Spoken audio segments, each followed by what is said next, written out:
కృష్ణలంకలో సాయి కృష్ణ కేసులో ఒక విచిత్రమైనటువంటిది ఏంటంటే 'ఆంధ్రజ్యోతి' నిన్న, ఇవాళ రాసుకొచ్చేది. అదేదో ఇప్పుడే తెలిసినట్టు. వాస్తవంగా సాయి కృష్ణని సమర్థించాలా, వ్యతిరేకించాలంటే ఎవరి వాదాలు వాళ్ళకున్నాయి. అతని మీద కేసులున్నాయి కాబట్టి ఇప్పుడు నిన్న ఆయన తెలుగుదేశం పార్టీకి సంబంధించినటువంటి అధికార ప్రతినిధిగా ఉండి ఇప్పుడు ఏదో సంస్థకి బోర్డుకి చైర్మన్‌గా చేస్తున్నారు. ఆయన చెప్పుకొచ్చారు. 22 కేసులు జగన్ టైంలోనే పెట్టారు. మరి జగన్ టైంలోనే కేసులు పెట్టాడంటే జగన్ జెన్యూన్‌గా ఉన్నట్టే కదా! 25 కేసులు అతని మీద ఉన్నాయి. అందులో 22 జగన్ ఉన్నప్పుడు పెట్టినయే అన్నటువంటిది. ఇది ఒక ఎత్తు. ఇంకోటి జడ శ్రవణ్ కుమార్ సంచలనాత్మకమైన ఆరోపణలు చేశారు.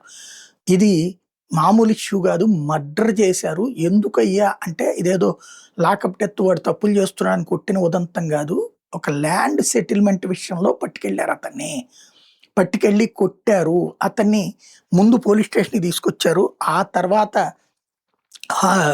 ఒక రమేష్ బాబు ఆసుపత్రి దగ్గరలో ఉన్నటువంటి ఒక హోటల్లో అతన్ని నిర్బంధించి చితకబాదారు. అతని కిడ్నీలు కూడా డ్యామేజ్ అయిపోయినాయి. అంతగా కొట్టారు. దాంతో అతను తీవ్ర అనారోగ్యం పాలైతే ముందు ప్రజా వైద్యశాల దగ్గరికి తీసుకెళ్లారు. అక్కడ వాళ్ళు చావు బతుకుల మధ్యన ఉన్నాడు, మేము ట్రీట్మెంట్ చేయలేమంటే ఆ తర్వాత ఇంకొక హాస్పిటల్ దగ్గరికి తీసుకెళ్లారు. అక్కడ కూడా సర్జన్ దగ్గరికి తీసుకెళ్లారు, మణిపాల్ హాస్పిటల్ దగ్గరికి.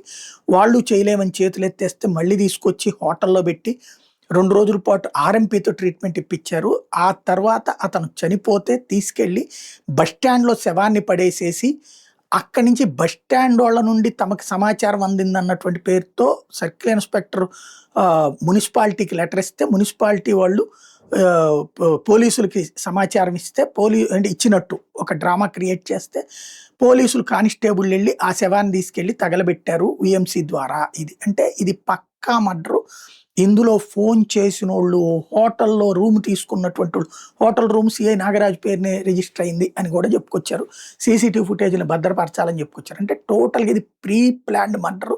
చాలా పెద్దవాళ్ళ ఇష్యూనే ఇన్వాల్వ్ అయ్యి ఉంది. ఆ ఇష్యూ డైవర్ట్ అయిపోతుంది. కేవలం లాకప్ డెత్ ఇష్యూ వరకే నడుస్తున్నది. అంటే దీని వెనకాల చాలా పెద్ద తలకాయలు నడుస్తున్నాయి అన్నటువంటిదైతే ఉంది. ఇప్పుడు ఇవాళ జ్యోతి రాసుకొచ్చింది, ఒక విచిత్రమైన వార్త రాసుకొచ్చిందనమాట. ఏంటి అంటే నిన్న తల్లెళ్ళగానే కంప్లైంట్ పెట్టేశారట.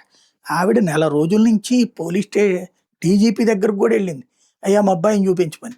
వెళ్తే ఆ లెటర్‌ని తీసి సీపీకి పంపించారు. ఆ సీపీని చర్య తీసుకోవాలి. చివరికి లాయర్ల దగ్గరికి వెళ్ళి బతిమలాడుకుంటే ఆ లాయర్లు మానవత్వంతో హెబియస్ కార్పస్ పిటిషన్ వేస్తే, హెబియస్ కార్పస్ పిటిషన్ వేసినప్పుడు తీసుకురావడానికి మా దగ్గర లేడు, మేము తీసుకొచ్చి వదిలేసామని పోలీసుల తరపున ప్రభుత్వమే కదా అక్కడ కోర్టులో చెప్పుకొచ్చింది. ఆ తర్వాత అతను చనిపోయాడన్నటువంటి పాయింట్ ఇప్పుడు వస్తున్నటువంటి సమాచారం. రెండవది, ఈలోపు సోషల్ మీడియాలో అతని క్యారెక్టర్ అసాసినేషన్ బాగానే చేసుకొచ్చారు. అంటే ఇదంతా ఇంత ఇష్యూ అయ్యి జగన్ వెళ్ళిన తర్వాత ఇప్పుడు కేసు కడితే అదేదో ప్రభుత్వమే బాధ్యతాయుతంగా కేసు కట్టినట్టు బిల్డప్ చేసుకొస్తున్నారు. ఇట్లా ఉంటుంది మన రాష్ట్రంలో. మనుషులకి అసలు విలువ ఉందా అనేటటువంటి కొత్త సందేహం వస్తుంది.